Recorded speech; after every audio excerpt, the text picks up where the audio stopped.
video I'm showing you how to make a silicone mold from one you already have.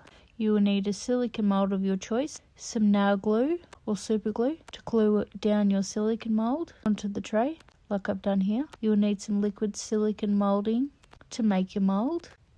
So then I am just going to weigh out my liquid silicone like I'm doing here. Then I'm going to mix for 3 minutes.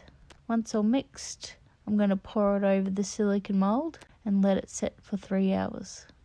Because you glued it down, the silicone won't get underneath. It will just mold the top of what you have in the tray. Once you've poured it all over, you're going to let it sit for 3 hours. That's what it looks like at the bottom. You can tell it's done because it's not sticky anymore.